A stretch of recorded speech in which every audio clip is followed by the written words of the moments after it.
algoritma komputasi ini sebenarnya isinya apa?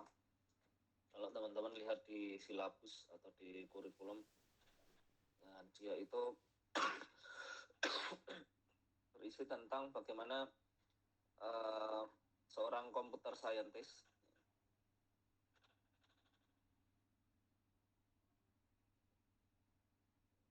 ini cita-cita kalian nanti setelah lulus akan menjadi seorang komputer scientist. Nah, ini dia akan membuat suatu algoritma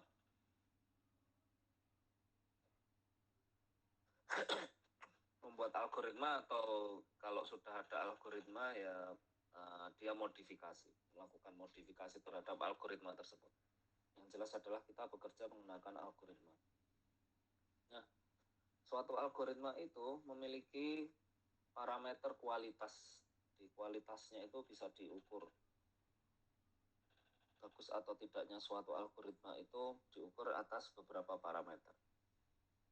Parameter yang pertama yaitu adalah akurasi ya. Akurasi itu artinya bagaimana algoritma tersebut memecahkan masalah. Jadi ada suatu masalah, solusinya apa? Nah, solusinya dibikin menjadi sebuah algoritma. Algoritma kan isinya isinya adalah sort of instruction. Jadi ini instruksi-instruksi yang berurutan. Nah, dari instruksi-instruksi itu, hasil akhirnya itu menyelesaikan masalah enggak? Itu namanya akurasi. Atau teman-teman kalau misalnya pernah mendengar tentang artificial intelligence, di dalamnya itu ada machine learning. Kemudian teman-teman bisa belajar tentang metode numerik. Teman-teman belajar tentang forecasting atau peramalan. Nah, di situ kita juga menggunakan algoritma untuk melakukan hal-hal tersebut. Di situ ada akurasi juga. Jadi antara nilai atau output yang diberikan mesin dengan yang terjadi sebenarnya itu ada berapa gap atau berapa besar gapnya yang dimanakan sebagai error atau akurasi. Jadi semakin akurat algoritma maka kualitasnya dianggap semakin baik. Yang kedua adalah time ya, atau waktu, execution time atau running time ya, running time atau complexity.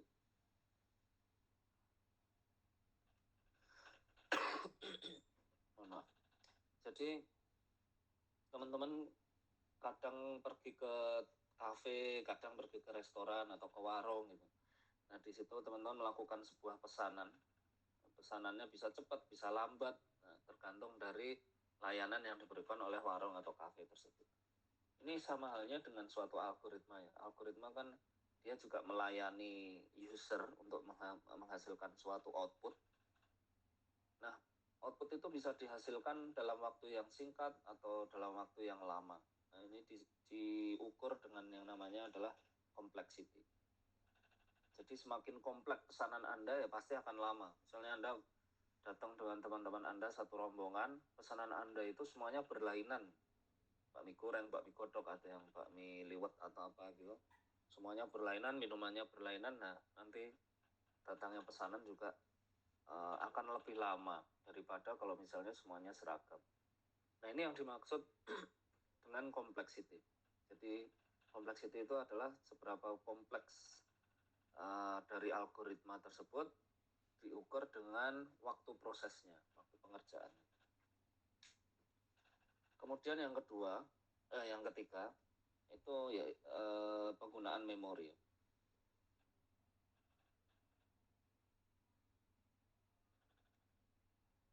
Penggunaan memori. Ada suatu algoritma akurasinya tinggi, kemudian running time-nya rendah, tapi memorinya besar sekali. Memorinya butuh sampai bergiga-giga gitu. Nah, ini apakah algoritma tersebut baik? kalau di zaman saat ini, di mana harga memori itu murah, maka kualitas yang diukur dari memori ini sebenarnya mulai ditinggalkan. Jadi memori ini sudah mulai tidak menarik untuk dibahas. Karena apa ya? Karena memang murah dan ukuran memori sekarang besar-besar. Namun pada beberapa case yang permasalahan itu masih menggunakan komputer yang berdaya rendah, berspesifikasi rendah. Kalau misalnya teman-teman pernah dengar Raspberry gitu ya, Raspberry Pi, kemudian ada apa itu yang sering dipakai itu Arduino dan kawan-kawannya. Nah ini menarik. Jadi teman-teman kalau ingin membuat suatu program di lingkungan ini, programnya itu menggunakan algoritmanya bisa diukur memorinya berapa. Karena device-device seperti ini memiliki memori yang terbatas. Tidak seperti laptop, tidak seperti komputer. Sehingga ya pembahasan kualitas memori algoritma dari memori ini yang masih dipertahankan. Jadi ada 3 itu ya, untuk mengukur kualitas algoritma, dan kita akan konsentrasi di running time. Jadi untuk mata kuliah ini kita akan lebih membahas ke running time. Nah, kalau akurasi, mata kuliah apa yang membahas? Nah ini bermacam-macam ya. Untuk akurasi itu ada metode numerik, kemudian ada machine learning,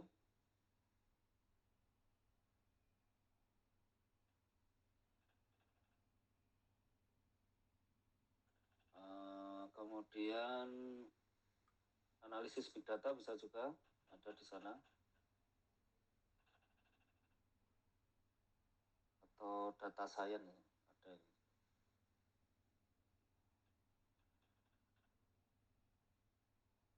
Kemudian sense management,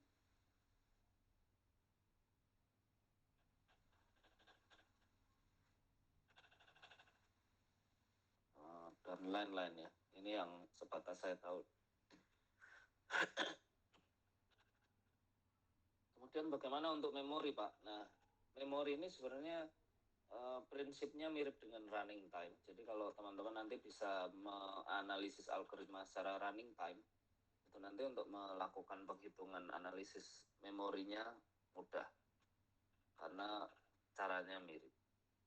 Sehingga kita belajar yang running time saja, karena ini yang lebih jamak dibahas dalam analisis algoritma.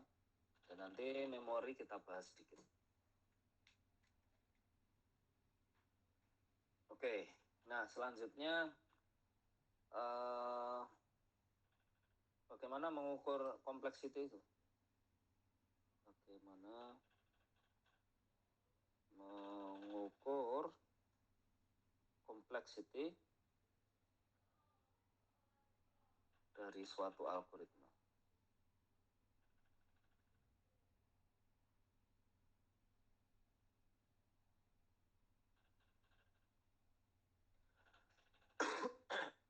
Nah, jadi begini, seperti yang saya sampaikan tadi, bahwa algoritma itu kan berisi instruksi ya. Jadi ini sort of instruction.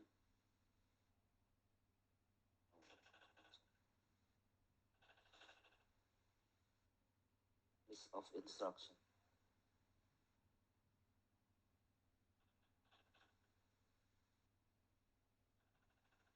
Atau bisa juga kita sebut sebagai proses. Jadi dia berisi proses-proses atau perintah-perintah juga bisa, dan sebagainya. Nah ini mohon maaf, ini untuk menghitung kompleksiti, ya ini kita hitung saja jumlah prosesnya berapa, atau jumlah perintahnya ada berapa. Yang dikerjakan oleh komputer itu ada berapa proses ya.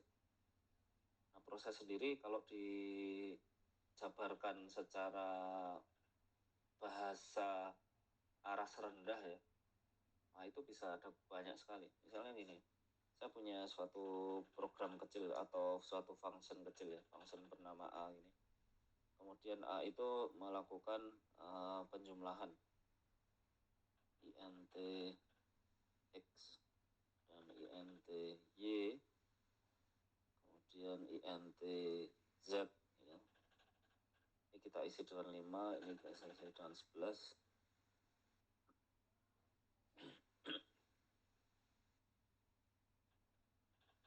Kemudian z sama dengan x plus y.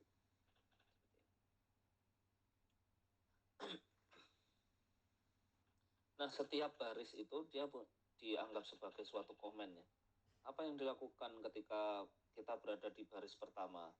Ketika compiler mengeksekusi baris pertama itu, apa yang akan dilakukan oleh komputer? Nah, mungkin yang terjadi adalah komputer itu akan mengisi register dengan nilai 5 gitu. Kemudian ada register yang lain dengan nilai 11. Kemudian ada register yang lain bernilai tidak diketahui. Ini by default oleh sistem operasi. Nah, ini kita anggap X, ini kita anggap Y, ini kita anggap Z.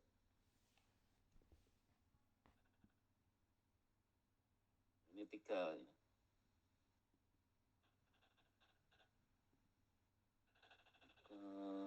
Sebentar, saya lupa perintahnya. Input itu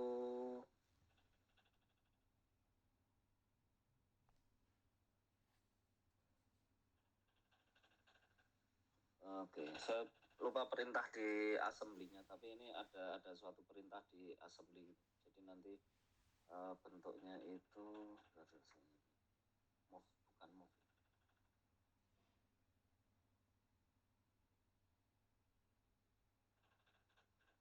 Intinya adalah X sama dengan, jadi sebentar saya cari pinter.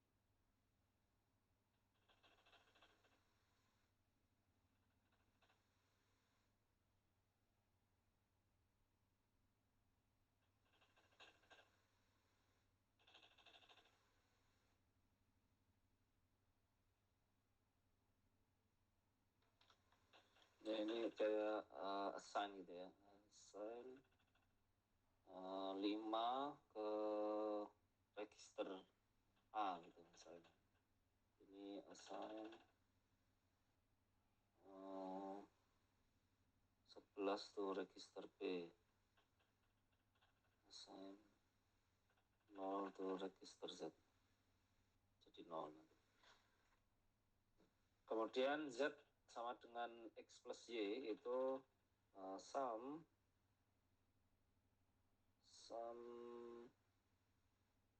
A, B ini. Nah, nanti hasilnya itu akan dimasukkan ke register A. Kemudian move Z A ini. Jadi hasil yang di A ya, yaitu hasil summation-nya itu akan di move, dipindah ke variabel ini bukan Z, C ini, ke register C.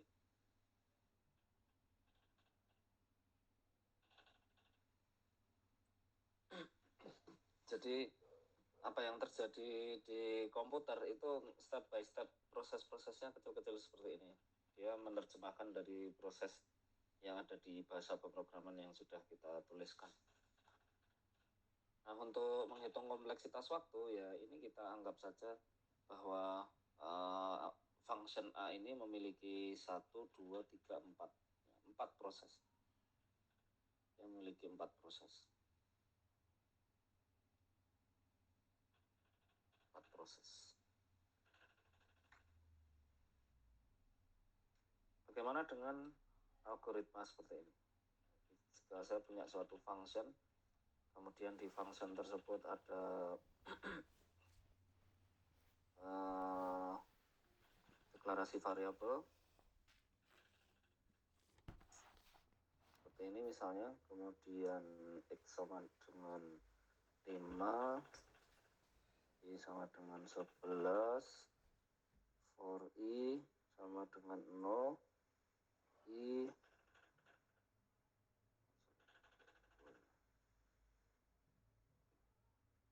pakai while y lebih besar dari x, maka print sesuatu gitu, kemudian y-nya dikurangi 1, i. Di sini ada i.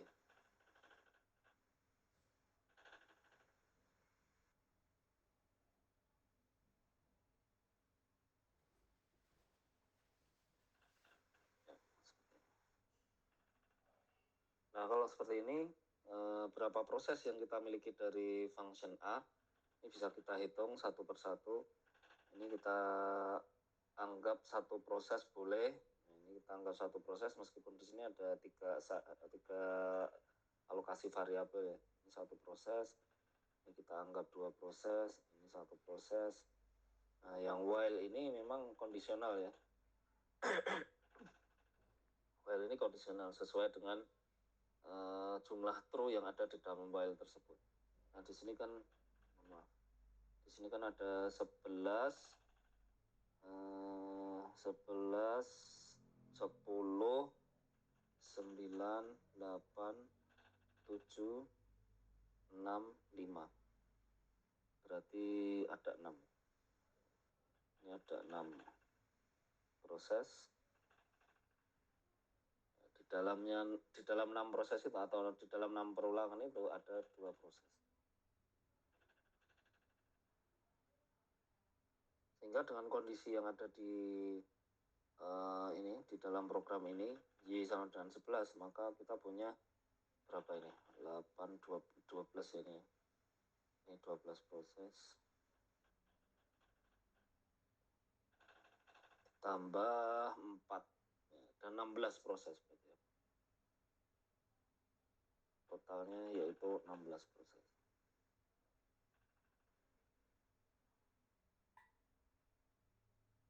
Oke. Nah, kalau misalnya ini y-nya saya ganti ya. Jadi ini ada masukan input gitu. N misalnya. Mohon maaf. Terus ini saya ubah, misalnya ini jadi 0, kemudian y-nya tidak kita pakai, tidak punya y, kemudian ini kita ganti n, nah, seperti ini.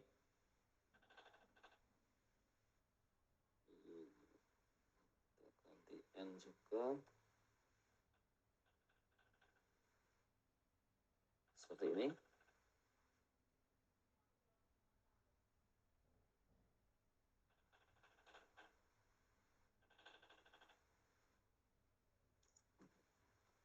Nah, jadi perulangannya itu bergantung pada masukan yang ada di sini. Nah, ini masukannya berapa, jumlah perulangannya yaitu. Nah, masukan n ini biasa kita sebut sebagai data ya. Jadi berapa banyak data yang masuk, nah, nanti berapa proses yang akan dilakukan. Jadi inputnya. Kalau di dalam matematikanya kan A itu kita sebut sebagai function ya. Nah, function itu dia akan menerima suatu input, kemudian outputnya apa ya. Nah, di dalam function ini dia memiliki banyak proses. Di proses bergantung jumlah n.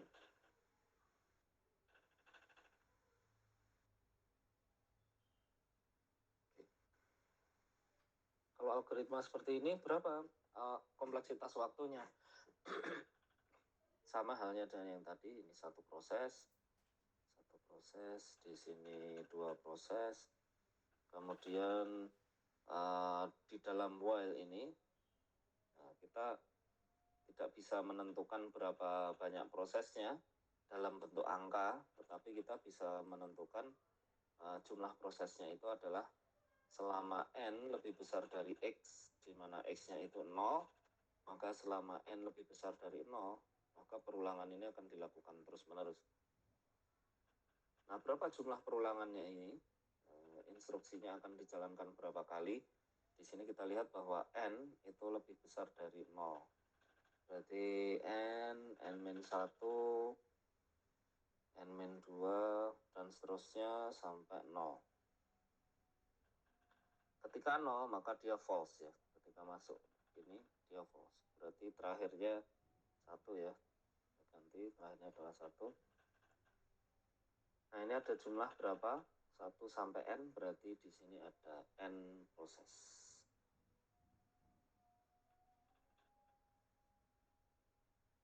Ada jumlah n proses. Di dalam di dalam perulangan itu ada 2 proses, masing-masing 2 proses.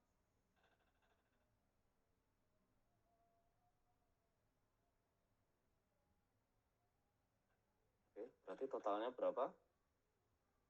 Totalnya adalah 2n plus 3 proses. Totalnya segitu. Nah, kemudian di dalam kompleksitas waktu, kita sebenarnya tidak membutuhkan detail seperti ini ya.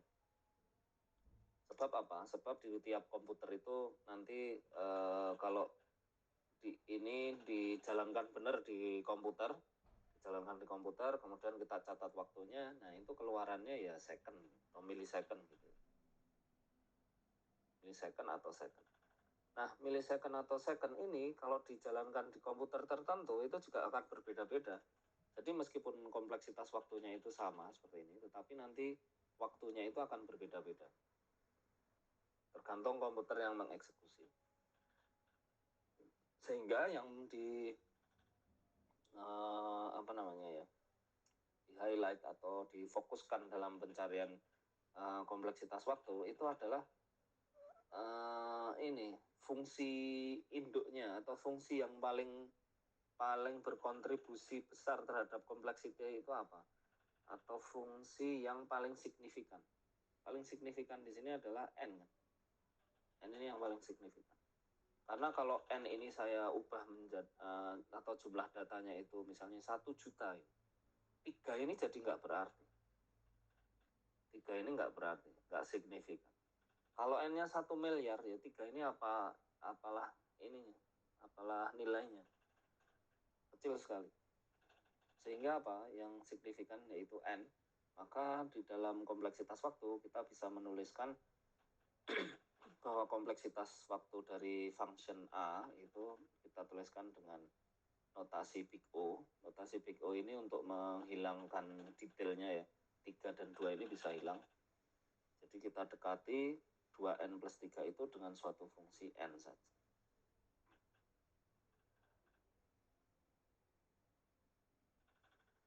Artinya apa? Fungsi ini kalau datanya saya naikkan, maka kompleksitas waktunya akan tumbuh secara linear. Dia akan tumbuh secara linear. Jadi kalau datanya itu saya naikkan, n ini saya naikkan, maka waktunya t itu dia naiknya ya linear seperti ini. Maksudnya seperti itu.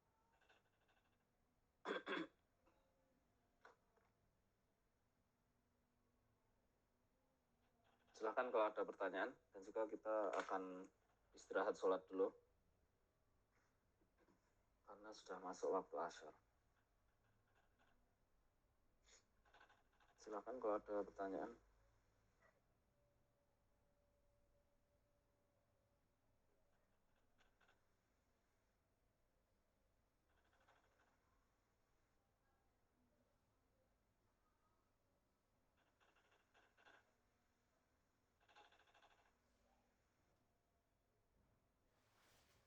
Oke, kalau tidak ada pertanyaan, kita istirahat untuk sholat dulu, karena nanti kalau misalnya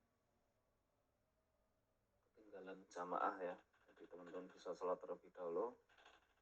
Kita mulai lagi jam berapa ya? 10, ya, mungkin 15.25 atau 15.30 gitu. Kita mulai lagi. Oke, silakan teman-teman menunaikan ibadah sholat terlebih dahulu. Ini saya mute ya.